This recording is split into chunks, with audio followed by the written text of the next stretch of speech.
Welcome, good morning, good afternoon, everybody. This is Keith Casey from Okta. The thesis of what we want to talk about here was how do we secure our APIs? There's a ton of protocols, there's a ton of technology, tools, mindsets, skill sets that in a lot of cases are new to us that we're trying to figure out and trying to figure out how to apply. So what we really want to do is simplify it and stay out of the individual technologies and more talk about the principles. So let's ask ourselves some questions. So we need to think about, what APIs are we actually working with here? Normally when we work with customers on the Okta side of things, we have these conversations of that somebody's building an application. They have APIs behind the scenes and they almost without exception, don't know all the APIs that they're using. So we need to think about which APIs do we have, how are we dealing with them, which ones do we know about, and which ones do we suspect are out there that we still need to figure out.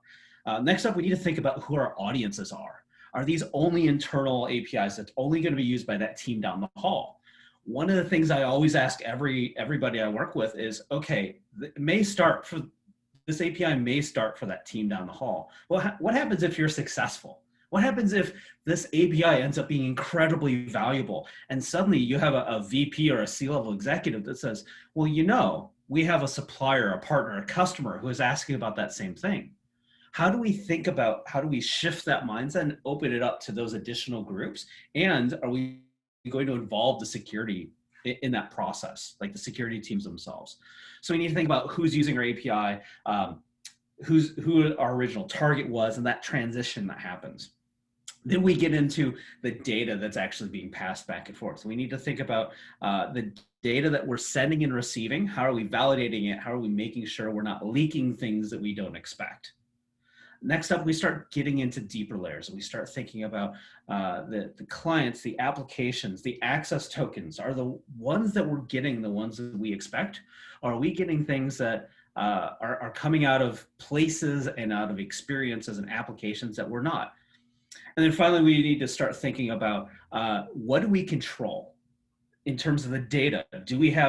Are we actually authorizing the right people access to the right data in the right ways? And on the flip side on the application, what do we control? Do we have control over the frameworks? Do we have control over the infrastructure? That's not just going into the applications that we're building, but in terms of that the other parties are building. So today, we're going to talk about all these different things from each of our different perspectives. One of the things we really want to impress upon all of you is that this is not just you can't go it alone. There are layers to this. We need to think about each of those layers and how they fit together, because it's not just a clean, yes, where our APIs are secure, let's check that box. We really need to think about how each of these things come together. So that I'm going to hand it off to Isabel to talk about some of those layers. Indeed, and there are many layers actually. So first of all, there's a physical layer, because even if we're working in the cloud and it's all not machines that we see and make a lot of noise in our next to us in some room, there is some machines somewhere, and those machines will be somewhere in a data center. We have to protect those, right? Maybe from at the OS level, at the network level, and also most likely this is hopefully a large data center, from even physical access, right? So that's the first layer of protection, that the real machines. This will be then virtualized, like any machines now, any system, any cloud. We don't just deploy things more or less on bare metal. We have some kind of virtualization layer on top of that, some hypervisor we also have to actually protect. And then we get finally in the application, I would say. So, and there's two really very critical layers there, and that lead, to the customers we're talking to at 42 Crunch to a lot of confusion, because some people tell us, okay, well, everything goes over TLS, so that's it, right? We're covered, right? From a security standpoint, then everything is encrypted and nobody can have a look at it, and that's it, right? Well, that's not enough, right? It's not because things are encrypted that this is the end of the security journey. That's obviously one important aspect, but it's just one aspect, right? And in particular, where I do see a lot of confusion is in the notion of meshes and service meshes and what a service mesh is doing. And really what a service mesh is doing, if you have this in place today, you're covering what I would call intra-services communication. So you're covering the fact that microservices A has the right to talk to microservice B. And when they do it over mutual TLS, for example, and we automatically rotate those certificates and keys, which is all great and stuff. But at that level, we only look at things going back and forth. We don't know what that data is. We're just looking at whether those different components can actually talk to each other. So we're only looking at communication, which again is very important.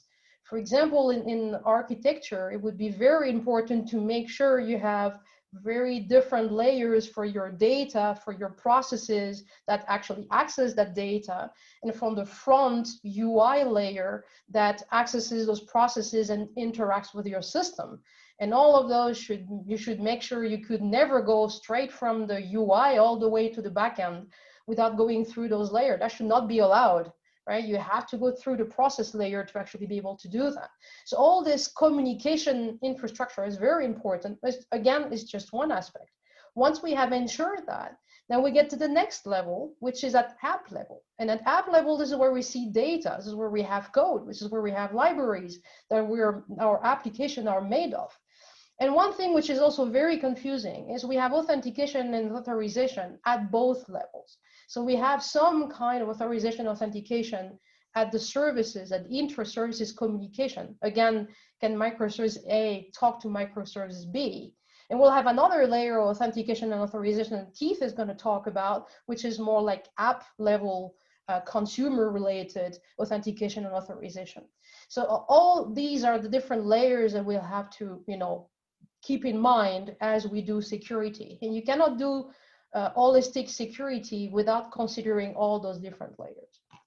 Now, one of the things we wanted to do when we talked about doing this presentation with David and Keith was to talk about real stories and learning from those, it's always a good way to learn from the mistakes that others are doing so that you don't do the same mistakes. But we'll get started on that to talk about one aspect, which is probably what 42 Crunch were more specialized in, which is about data and access to data. Okay, so the first potential account takeover that I'm going to talk about is from Uber, right?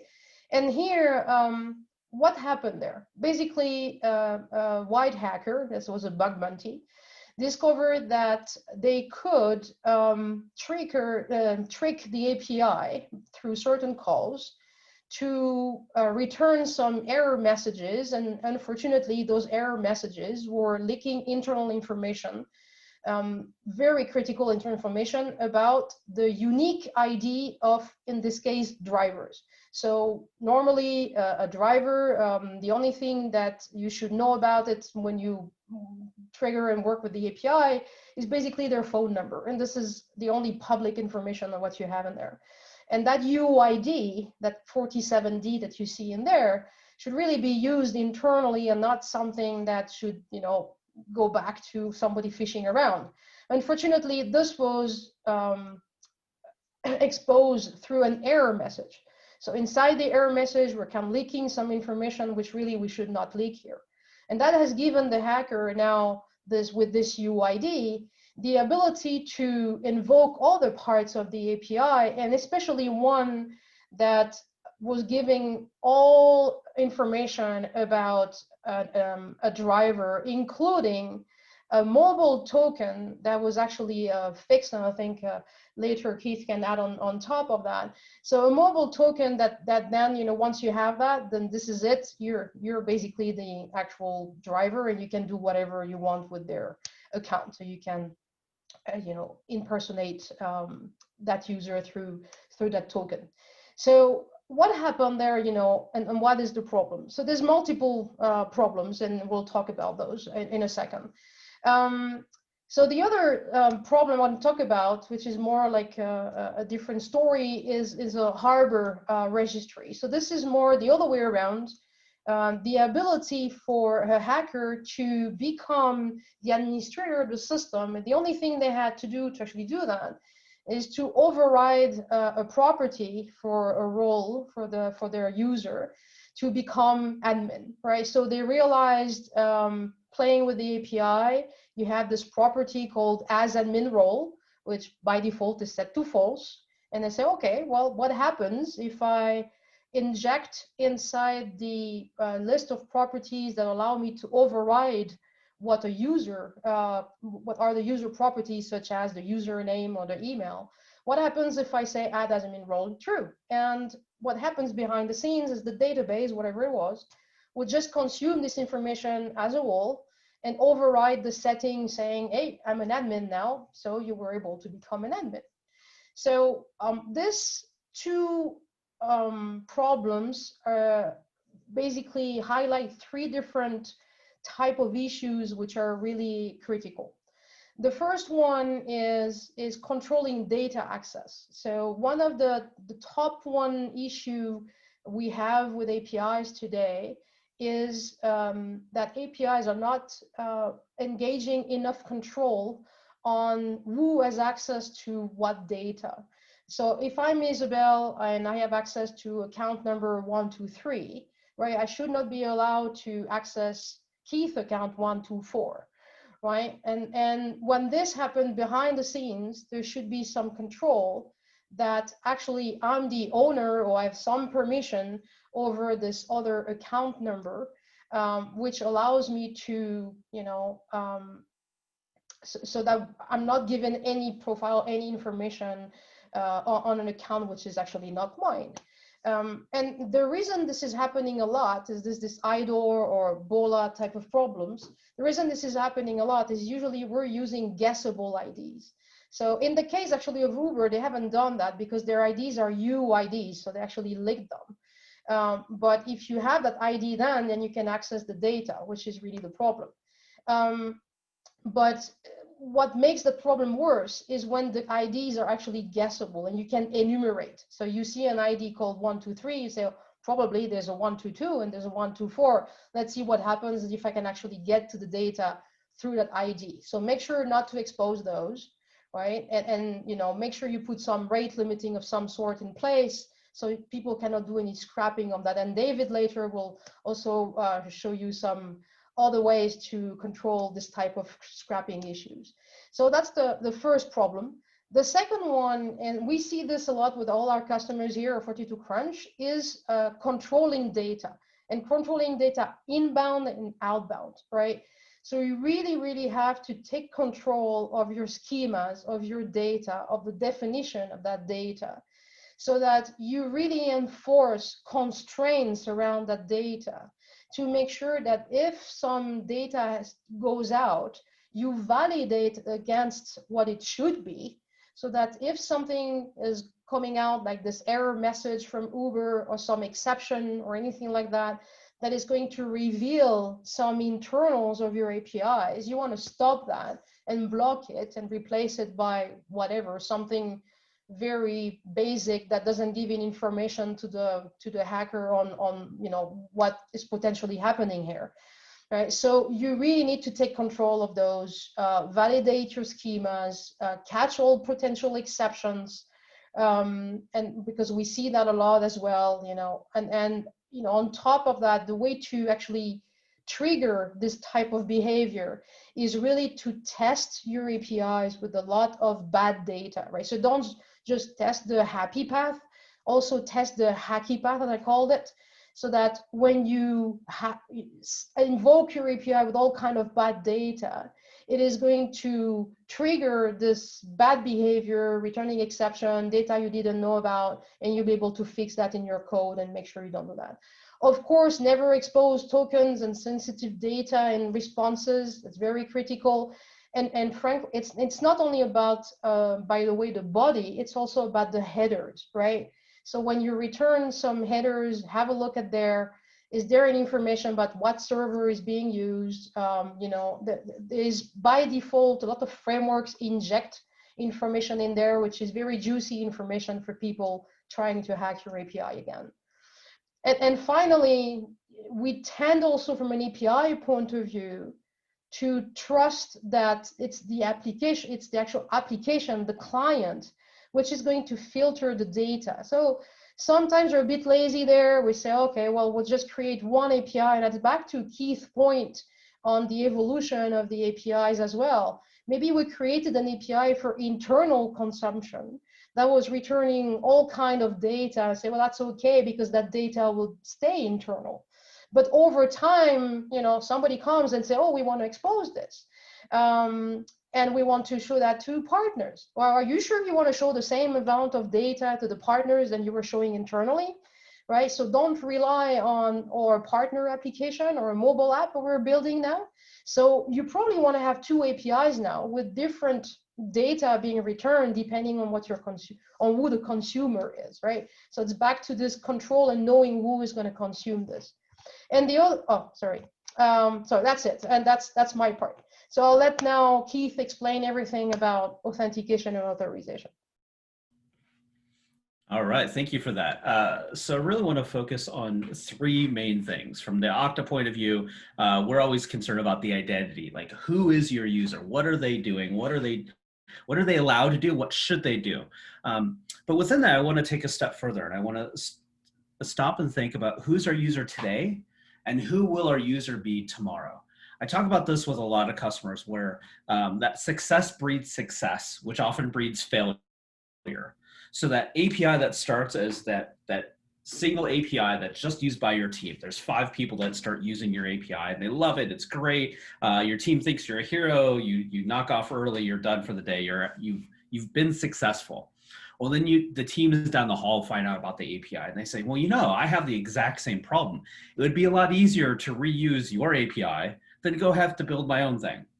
And so they do that. And so your team grows, or your API user base grows from 5 to maybe 5 teams.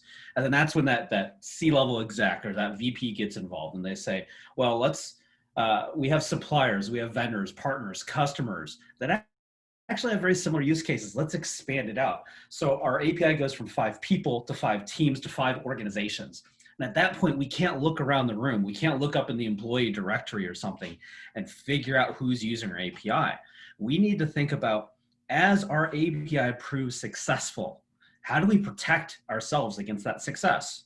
Because it's a very deceptive, it's a, it's a seductive thing to think about, hey, more people are using our API, this is great. We need to stop and pause for a second and think about this. And on top of that, we need to understand what are the use cases.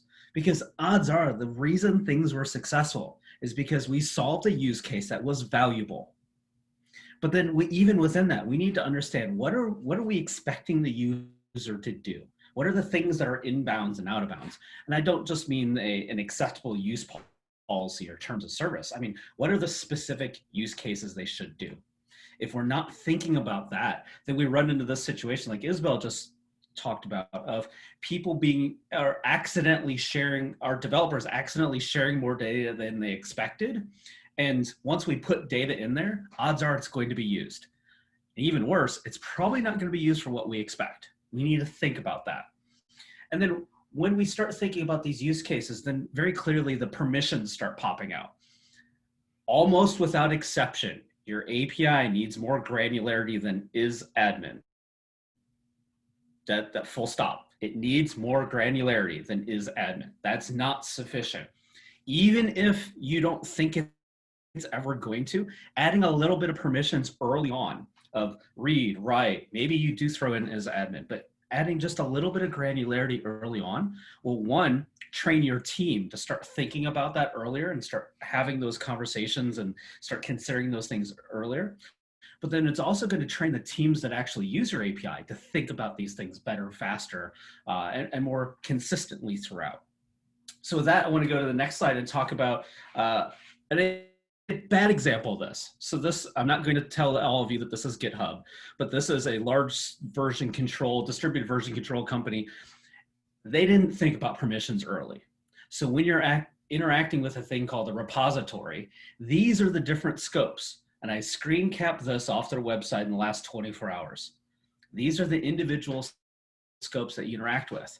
If you as a developer are trying to use this API, stop and think, how in the world are you going to guess how things are named? How in the world are you going to try and figure this out?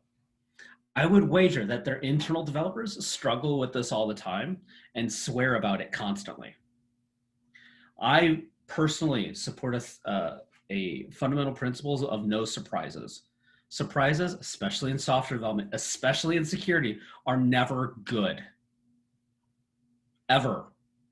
The more we can make things clear, consistent, predictable, the better off we're going to be. My entire mindset is we want to make the easy path the right path. When we have naming conventions like this, it demonstrates that our teams weren't thinking about the API.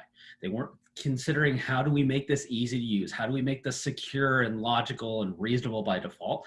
They just kind of slap things together. And I think David and Isabel will both agree, when we slap things together, bad things happen.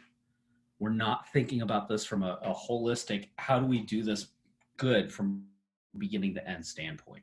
So if nothing else, look at this and say, my API permission should not look like this. You're just going to annoy and irritate everyone on your team and your customers.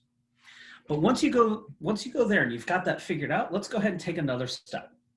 So I want to talk a little bit about company T-Mobile. They are an Okta customer. I'm not going to divulge anything sensitive here, but they had a breach just over 2 years ago. So this was August 2018.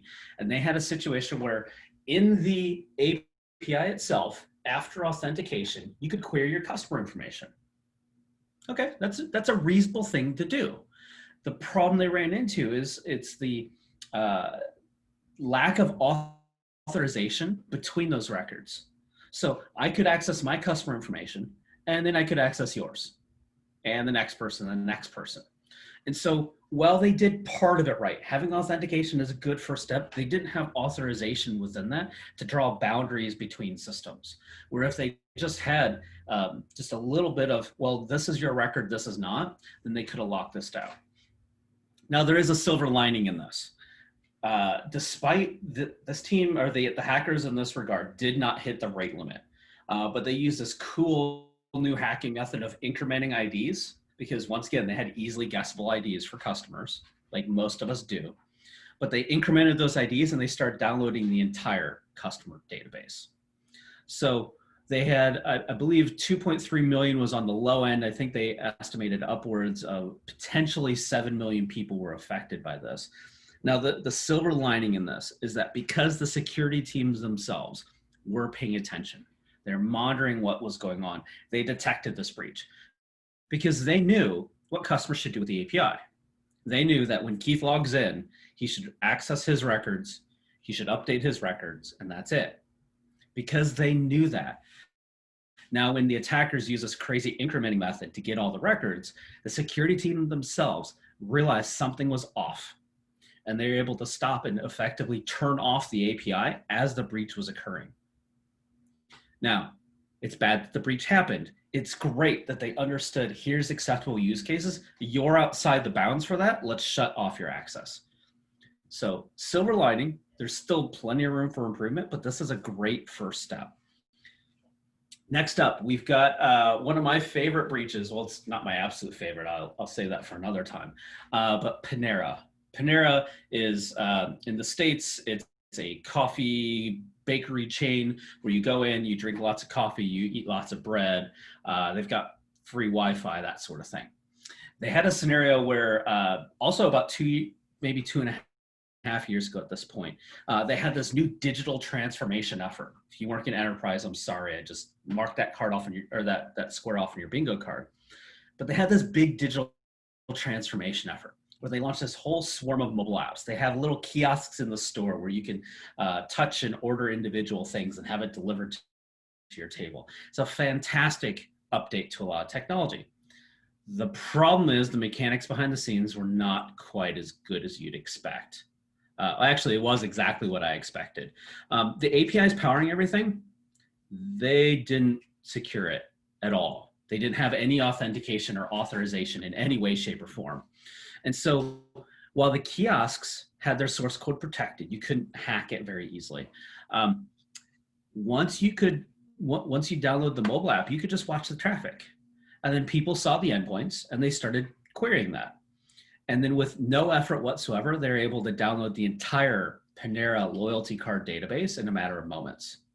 This is the kind of thing that we need to be aware of, that we need to protect, and we need to mitigate. Now, was there sensitive information here? No, there wasn't. Well, kind of.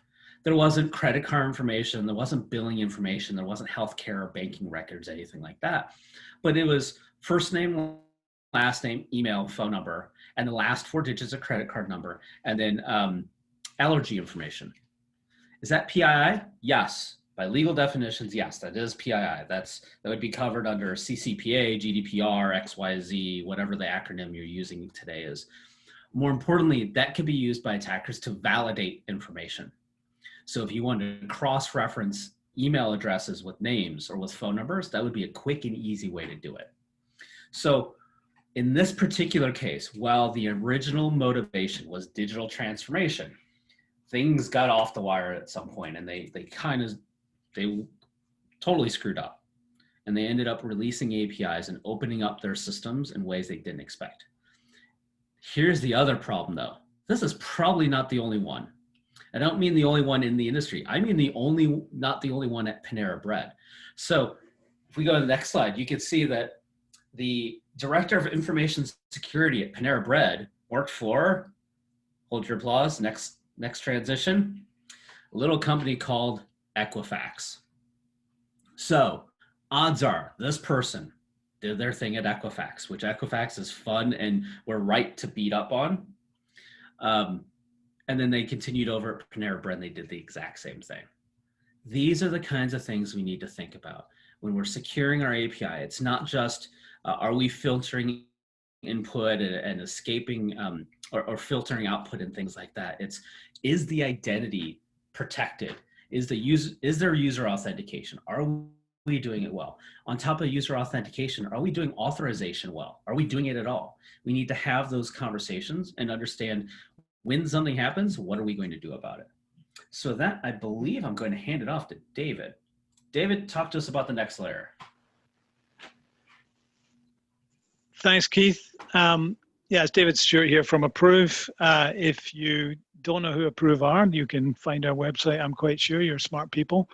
Our thing is all about the mobile app channel and the API, so securing the APIs that service mobile apps. So if mobile app and the mobile way of doing business is a key part of what you do, then this might be of interest to you. I hope so, anyway. So the key thing about this is that it's very important. Mobile is a bit different, so that's why you need special solutions for special situations. A mobile app is downloadable by anyone. You have to assume that the environment is running in is unsafe. You probably need to assume the app is unsafe, actually, and so on. So it's a little bit different. And the examples I'm going to give you today will show you some of the things that can happen. But first of all, I want to just take a slight step back and introduce the idea of API abuse. So far we've talked quite a lot about making sure that your API is up to scratch. It works the way that it's supposed to work. It doesn't have flaws in it or ways in which it can be tripped up to do things it's not expected to do, or to leak data all over the internet, etc. So if we make an assumption that you've done a really, really good job on that, and you've managed to make your API perfect, then you can deploy it and you're all done, right? Well, sadly not, because there's another thing that you should think about, which is that the API might be abused by third parties, and abuse means that it's basically being accessed by people who are unauthorized to access it, or they're using it in ways in which it was not intended to be used. However, they're not actually exploiting a vulnerability in your API. They're exploiting a vulnerability in your API security. And that's the topic that I want to talk about today. So I'm going to show you some examples of this. And just to cover a couple of specific use cases. One is where you don't require login. Obviously, Keith's been talking about the user authentication side, and I'm going to come back to that.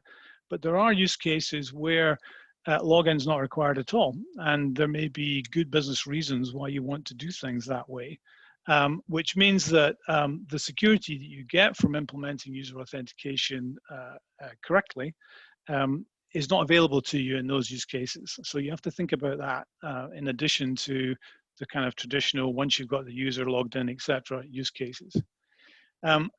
Now, the third example I want to look at is where API keys and user authentication are not enough, and there are such cases as well. So the situation, and this is where kind of one of the things we talk about is you need to think about not just who is accessing your API, but also what is accessing your API, and that refers to the remote app or the remote client, and what exactly is it, and is it what it says it is, or is it impersonating a genuine app instance? So those are the things that I'm going to cover now, and I'm going to go into the first example here. Now, I'm being a little bit facetious here. I'm not trying to take a political position. I should say that Democrat apps with problems are available in the interest of balance. However, this kind of amused me when, because the thing about this particular kind of example, which this one is all about storing API keys in mobile apps, is that there are about 1 million examples like this.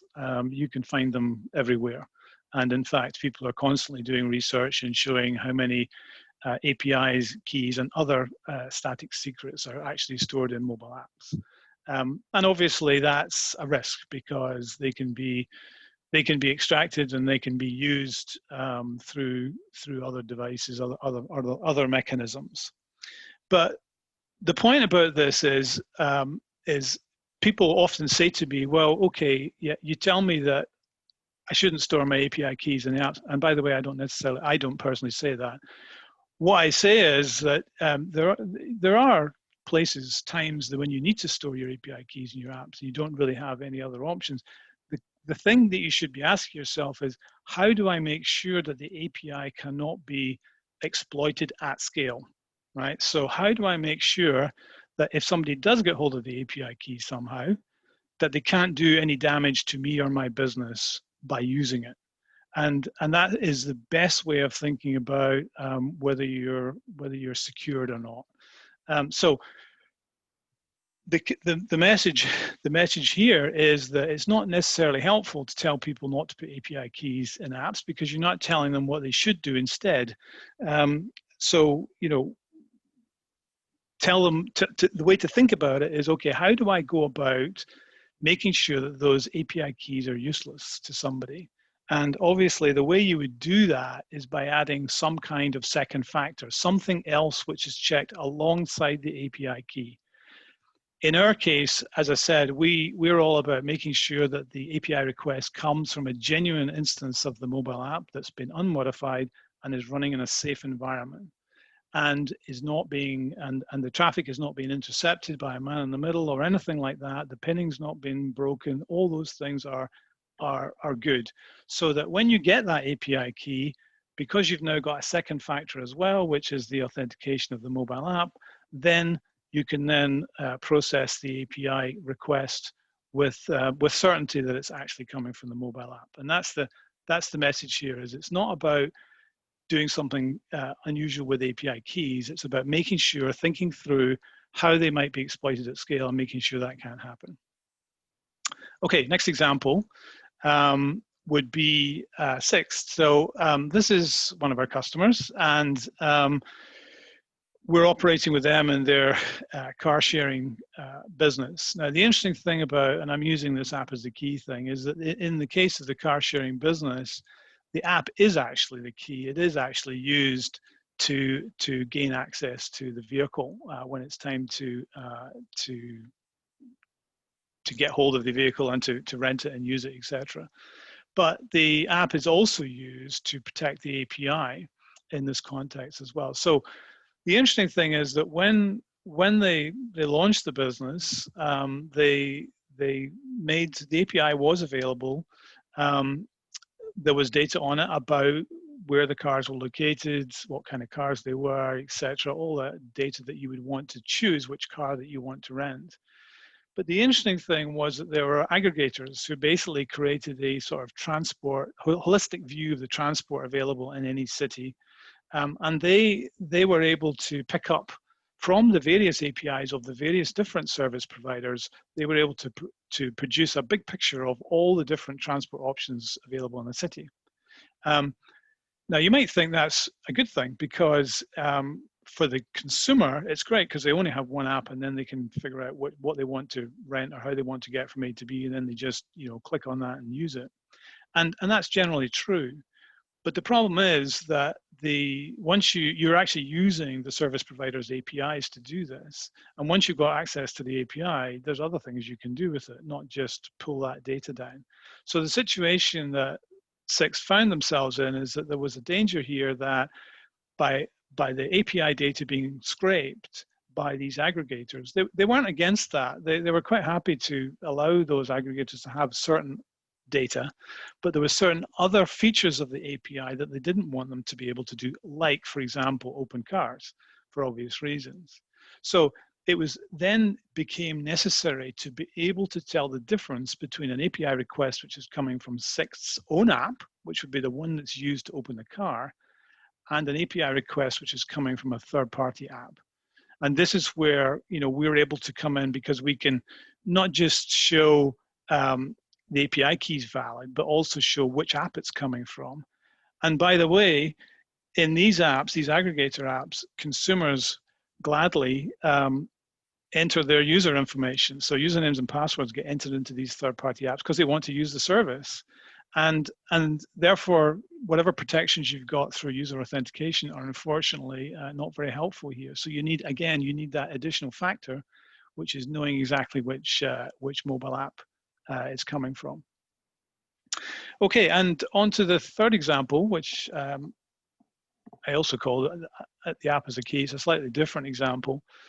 Here again, it's another customer of ours. I'm talking about the use case where you don't have to log in, and this is something that pops up a lot certainly in retail and in media and social media. But you also find it in financial services a lot as well, particularly in fintechs who are growing new businesses and onboarding new customers through the mobile app. Because remember, onboarding is always a weak point because naturally you don't know who the user is because they're just signing up. Therefore, you can't validate them until a certain point in the process. So here you see a lot of, particularly through mobile, you see if mobile is being used to do onboarding, then people will script those, basically impersonate the app traffic, script up the onboarding process, and then potentially they can open lots and lots of accounts. And you think, well, why would they want to do that? Well, the answers can be simple. I mean, the point about API abuse is if people can abuse the API and get some gain out of it, they will. So I've seen examples of, a rewards program, for example, open a new account and get, 100 rewards points. Oh, great. So if I open, 1,000 accounts, then I've got 1,000 times 100 rewards points and I can actually do something useful with that. So people will do that. Or open a new account and get, a Netflix voucher. People will do that. So any kind of opportunity there is to exploit an API, then people will find a way to do it. So think about onboarding.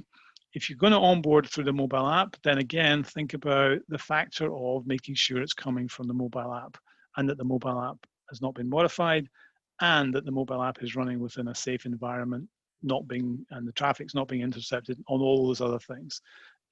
Because that would be a key thing to think about. Okay, that's me done. I think I'm handing back to Isabel.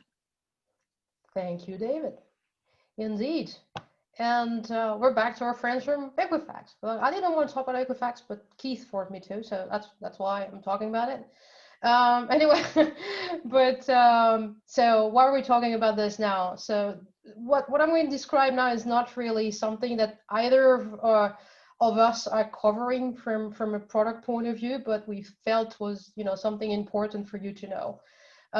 What's really important in what happened with Equifax really is the root of the problem was an unpatched library. So behind the scenes, there is Apache struts with a certain version. When the problem was found, it was pretty quickly fixed by the Apache Foundation and they're responsible for the project. But it was left for, it took months and months to many companies, and not just Equifax, to actually fix that issue, right? And if they had, then, indeed, they would not have had that problem because the problem was fixed. Now, this is really such a wide problem that it's really critical for you to see. We are now in a way, the way we're working and developing applications today is such that we're downloading and importing within the enterprise a whole pile and millions of lines of code that we haven't written, that we don't know where it actually comes from. Just sometimes for doing something very simple, maybe 5 lines of code will do it, and we don't have to do npm install whatever. So the problem is the number of dependencies that you get, and if you've never calculated that, do it, and it's going to probably scare you, because as you import maybe 2, 3, 4, 5 packages and things in your application, each of those is importing more, and each of those is importing more. This is a huge tree, right? And I was discussing this with a prospect a few days ago, and they said they almost fell from their chair when they realized that in their application they had like 6,000 dependencies, so 6,000 packages that they don't know about. None of them is theirs, that they have to control. So first thing they did, it's probably a good move, is to say, okay, we'll put some order here. And rather than letting everybody downloading stuff directly from the internet, we're going to create our own enterprise repository, something of the likes of Artifactory, for example. It's an open source project that will have all the stuff that we depend on, our Docker images, our libraries, etc., so that we don't depend and we control what we have in there. And then the other big problem is, how do we control and keep up with the versions? So are we still using a version from the software from like 6 months ago or a year ago, and we never came back to it, and now there's a new version, and the old version and all those tons of CVEs attached to? And this is linked back to what I was saying also at the beginning, which is when you return some answer back from your API, and some headers are there that start giving information on, oh, we're running on, whatever, server X at level 1, 2, 3, then it's very easy for somebody to go on a database somewhere, find out if there are any CVEs and vulnerabilities attached to that specific version, and start using that against you. So, first of all, don't give that information, but second, make sure you're always up to date. And here, automation is your friend, because again, remember 6,000 dependencies. There's no way somebody in your company is going to go one by one and manage those, right? And this is equally true for Kubernetes, for example. So this picture you see here, it's actually coming from a really good paper that Microsoft has written on the Kubernetes scope, security scope, right? All the things that you have to look at. And one of the things which is in there and it's been discovered recently as a problem is some Docker images. Again, same thing, we do Docker pull something, right? And it's very easy for somebody maybe to upload some stuff in there that has not been validated, and put some backdoor in here. And now we have pulled inside our Kubernetes environment, our cluster and all environment, some images that have some backdoor that can now be exploited. So again, the overall message is know what you have, control what you have, just to make sure that you're not bringing basically all the problems inside. So we're doing the job for the hackers now. Instead of having them trying to force the way in, we actually, bring in all the problems within our own enterprise by just downloading all the stuff from all over the place and trusting that this is all good, right? So no trust, first rule. and just control and validate everything that you have. And with this said, this is the end of kind of the whole set of things we wanted to share with you. So what now? We given you some guidelines on data management, on authentication, on authorization, on managing and authenticating mobile apps, and dealing with the special use cases around mobile. So where do you start now? So first of all, remember, and that's one of the key things we wanted to do with this list of questions, is just to get you to think, right? So every time, go back to those questions. This is not a one solution for everyone. All of you have different APIs, you all have different problems, different risk. So first of all, you have to evaluate that, right? Evaluate, pick your battles. Where do you start? I have all those APIs, where do I start? Well, you want to start where most sensitive APIs are. What is the highest risk? What is the most sensitive data we're working with? Those PIIs that the Keith was talking about, for example, right? All this data information I have about my customers, all of that is very important, making sure that doesn't leak anywhere. So establish what is the threat model for this, and there's lots of, in the OWASP, for example, articles on how to actually do that. And start, we tend to look at all those questions, again, quite late in the life cycle of the APIs. Again, start early. Start early looking at those questions. Start worrying, as early as design time about threat protection and security, if you can. And involve everybody. This is a teamwork. You're not going, it needs to be development, security, ops, business, all working together. So make sure you involve everyone from as early as possible, knowing that the costs of discovering problems is going to be, very high compared to if you discover those problems much earlier in the life cycle, right? And this is not a one-time, it's done thing, right? So you have to keep revisiting also, as Keith was mentioning, because those use cases are changing. Our APIs are evolving, and who is consuming them is evolving. So it cannot be just, we define this is the security and that's done forever. No, you have to go back to it. You have to make it evolve, and learn from, monitoring all the behavior of your APIs, who is consuming them, what are the problems, and rinse and do again, right? And again, as a final thought, I would say that the automation is really key here, because if you're like the majority, I think, of the people we're working with, you have tons of APIs, not one, not two, maybe not 10, you have 50, you have 100, etc. And applying security at scale across all of this is going to require some automation. Again, pick your battles, start with the more critical stuff, but you will have at some point in time to make sure you have a repeatable process on how to deploy security, test security, enforce security, etc. across all your APIs. Keith, David, anything to add on top of that? I think you said it pretty well. We want people to think about the tools that you have available. There is no one solution fits all sort of approach, but know the tools and the skills and the mindset that you have in your toolbox, and use them frequently and often and repeatedly. Yeah, indeed. Yeah, I think the other thing that I would just emphasize is that, unfortunately, you do need to keep vigilant.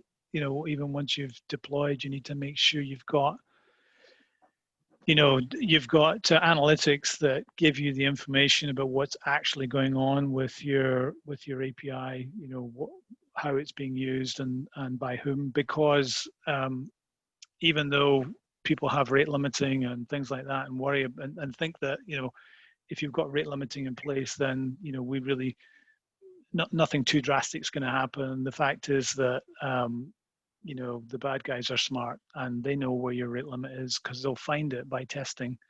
And then if they find a way in, they will go and live below the radar. And you need to be able to detect when that kind of stuff is going on, so you can take action. Cool stuff. All right. So with all this, we're ready for Q&A. Kristen, you have any questions for us?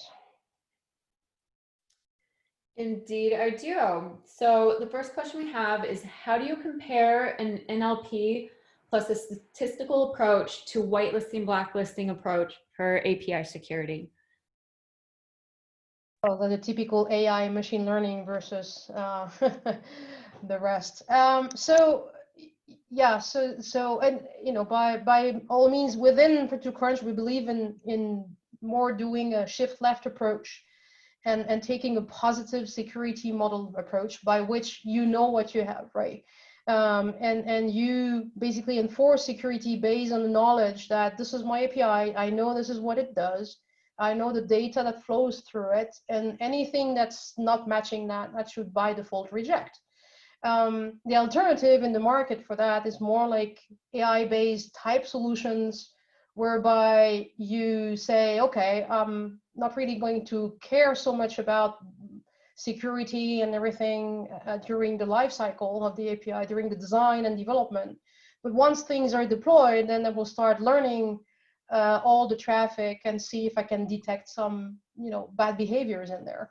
And I think the two approaches are actually complementary, because there is some behavioral analysis that is needed for some use cases, not all of them, but I wouldn't do one without the other. I mean, why let all the stuff in that you don't want, for example, those bots or those aggregators and everything.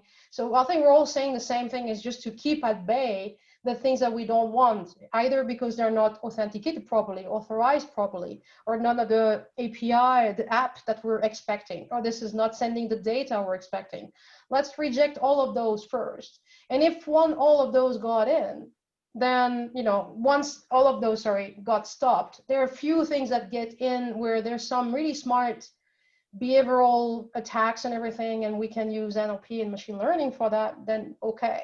I think the two things are actually complementary. I don't know if Keith or David, you want to add to that. I'll add one caveat to what you said. Okay. I agree with it. I think on the machine learning production data side of things, we need to remember that some portion of the data flowing back and forth over our API is probably PII, maybe sensitive, maybe covered by HIPAA, GDPR, whatever. When we're building machine learning models off of that, we need to make sure that we're protecting that data and that we're fully in compliance from beginning to end. I've seen a number of organizations try and build models and analysis off of that and just clone that data and reuse it without acknowledging that. We need to, the same compliance rules still apply. Good point. Indeed. Good point. Yeah, just to pick up on one thing. So I think the way to think about this is you really want to block the traffic, the bad traffic you want to block as soon as possible. I mean, it seems obvious, but this is something that sometimes we have to discuss multiple times with one customer to get through. But your methodology should be the earliest possible place in the API's journey is where I want to detect where the bad stuff is. You will need multiple levels and you will need multiple defenses, but if you can detect it as soon as the API request comes in and you can be sure it's bad, then reject it and move on. So not least because a lot of these AI type analysis engines will run in the cloud and will cost you money to run in your cloud instance. So why would you spend the money to do that when you can block it at the entry point? So that's the way to think about it. How early can I establish this as bad traffic and then block it and then do further analysis? So I agree that it's complementary, and that's the way to figure out how to do it. Thank you. Christine? Okay, we're coming up on the hour, so let's get through a couple more questions. Should API keys ever be used for authn? Keith, I believe this. So there's a spectrum of answers here. Username and password is not sufficient. We see a lot of people doing that for the simple reason of two reasons. One, you're embedding your password into your application. That's probably bad. And two, if you lose your password and go to the website and hit reset password and it breaks your API integration, that's bad. So now you've got an operational and a security issue. API keys are a better fit Most API keys don't have the concept of scopes built in, so there's not that ability to do some fine-grained permissions. Some of them do. But once you're talking about an API key, flipping from that to OAuth might seem like a lot of effort, but there are some trade-offs there because now you're moving into a standard that's pretty widely supported, pretty widely understood, that your tooling, your frameworks, and everything will integrate with out of the box. So I'd say that's probably a better approach. But API keys are pretty good. I lean towards OAuth for the best answer, though. Thank you. So one more question. Could you speak a bit about open API specifications and scanning and mapping these against automated API testing and scanning utilities? Yeah, I guess that would be me. That's what we do. Yes, absolutely. So it's actually a very good usage of OpenAPI because, again, OpenAPI Swagger allows you to describe what the contract of the API is. And thanks to that, you can automatically generate a bunch of requests from there. And it could be sending a wrong token because we know, what the authentication method is. So if I send an API key instead of auth, what happens? Right? If I send something which is expired, what happens? If I'm sending you some integer instead of a string, what happens, right? So we have that information in the OpenAPI, and then that allows an engine to automatically generate a lot of tests. It's something we do. There's a couple of open source projects as well, which are doing some similar things for IDOR type problems to test authorization. So it's definitely a good use of OpenAPI to actually use that for security testing. Thank you, Isabel. It's coming up on the hour, so if there's any questions we did not get to, we will answer those in a blog, and you'll get follow-up for that. Is there any last words, you guys?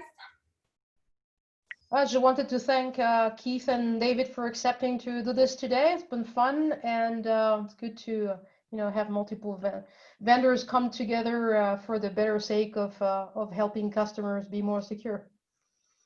Absolutely. Thank you all for joining us, and we look forward to seeing you all in the next webinar. Thank you, Kristen. Thank you, everyone.